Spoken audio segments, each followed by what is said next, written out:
Hi, how is everybody today? Just want to say hello. Please subscribe to my YouTube channel. Please click below and comment below and let me know how I'm doing and what you'd like me to speak about. Someone's asked me to speak about PTSD.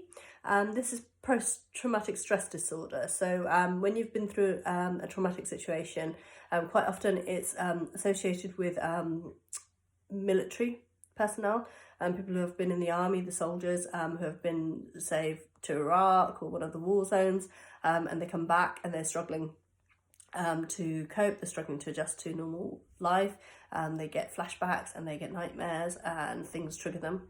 So this can happen to abuse victims too. So when you've been in traumatic situations, in abuse, and you've had a history of any of these kind of difficulties, you can be triggered by certain things. So you can suddenly a smell, a taste, a sound, a song, anything can trigger you, and suddenly you're completely transported back to that situation and what happened, and it's almost like you're reliving the experience again. So you will be completely transported back to, for example, if you had a traumatic experience in childhood, you were abused, you were assaulted, anything like that, attacked. You can suddenly be transported right back. So if you see your perpetrator suddenly, if a song comes on that's associated with that attack, a smell, a clothes, anything it could be. You could also suffer with nightmares. You could also suffer with anxiety, panic attacks. All of these things are related to PTSD. They're also related to abuse and trauma. There's, people suffer with depression, people suffer with other symptoms, but you can have physical symptoms, things like IBS, which is irritable bowel syndrome, that can be aggravated by stress. People have palpitations.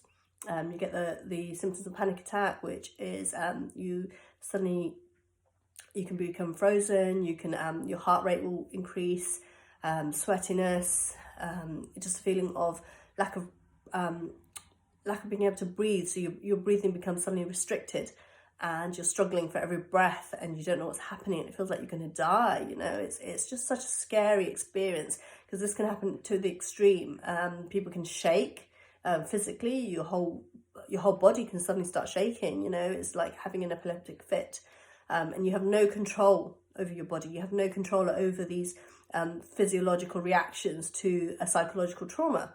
So often people with CPTSD, which is complex post-traumatic stress disorder or post-traumatic stress disorder, they will suffer. And some people can have this on a daily basis. You can have it, every couple of days. It can be very regular or it can be sudden. So you could go for months and months and months and not experience anything.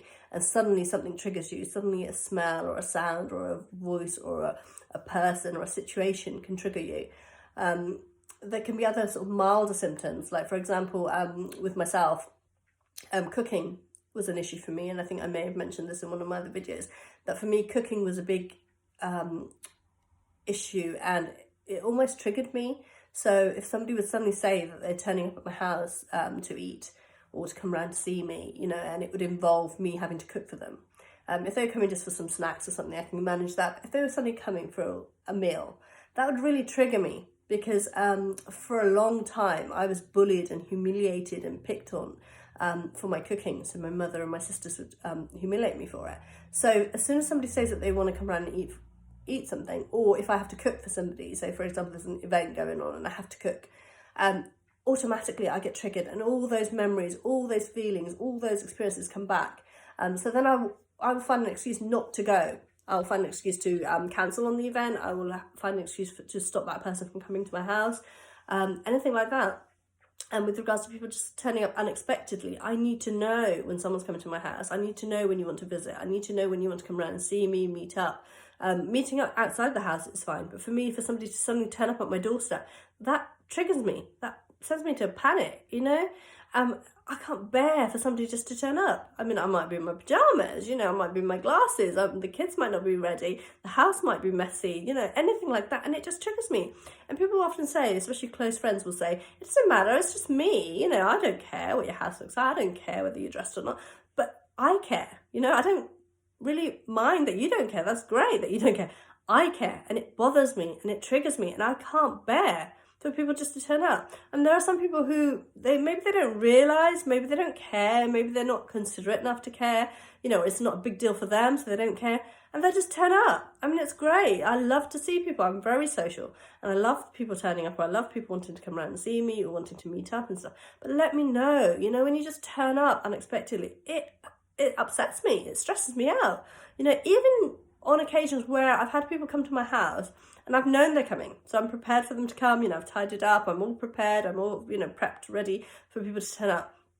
When they're here, I can struggle, I can have anxiety issues, and it's almost like I can't wait for them to go, in a way, not because I'm not social and I don't want to see them and I have any issue with them, I just get anxious, and it's almost like they're going to judge me. Like if my kids are misbehaving, or, you know, the house gets in a mess, or I have no idea what it is, and I get so anxious about it. And I get to the point where I actually find it really a struggle to have visitors here sometimes.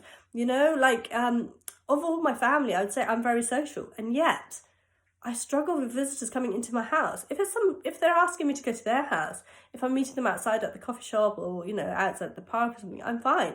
When someone says they want to come to my house, it really triggers me, and it comes down to all the years of anxiety and being put down, and the criticisms and the negative, you know, remarks, and people constantly telling me how worthless and useless I am. You know, it all comes down to that, and it's building your self-esteem, building yourself up to the point where it doesn't matter if someone turns up at my house. What does it matter? You know, everyone's house gets in a mess. Everyone has kids leave their toys lying around. You know, you can't be on top of it 24/7, especially when you're busy working, you're a single mom, you're working different jobs. You know, you just can't be on top of it all the time. I think I'm at the point where it doesn't bother me so much. Like, my house can be in a mess, I've got clothes lying around, I've got toys lying around, but I know that, say, if somebody suddenly turns up at my door tomorrow, even if it's a close friend, that I'm not too bothered, and, you know, it doesn't matter what our houses look like because we're so close, it doesn't matter.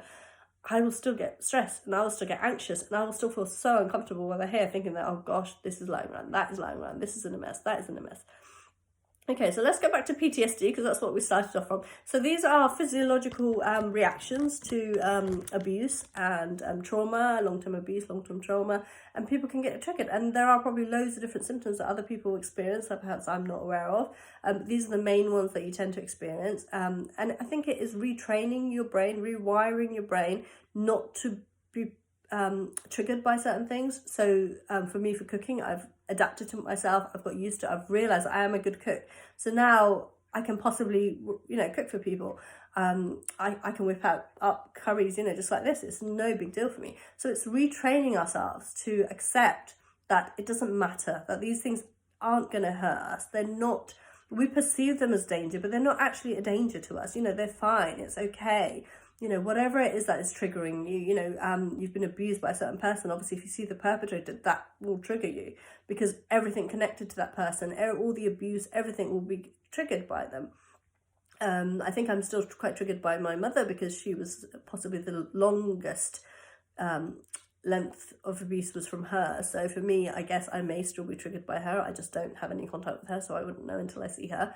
I may not, because there are also, it's a complete mix of different emotions and feelings and situations, so it's difficult to know. But yeah, just work on your triggers, work on the things that upset you and hurt you, write them down if you have to, and, you know, work, how can I overcome this situation, how can I deal with it. Sometimes you have to actually expose yourself to triggers to get used to them, so that they no longer affect you, and they no longer you know, cause you issues in your life, because it is difficult sometimes to live with triggers all the time, being triggered by things, you know, suffering with panic attacks and things. You know, you can't live day to day when you're being triggered by things. So just work on it. You know, I'm sure you'll be fine. You'll be absolutely fine. Just see what you can do, you know.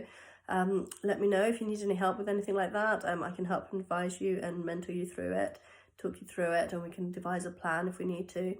And I'm going to be signing out now. Please subscribe to my YouTube channel. Please comment below and let me know how I'm doing. You take care, stay safe, bye.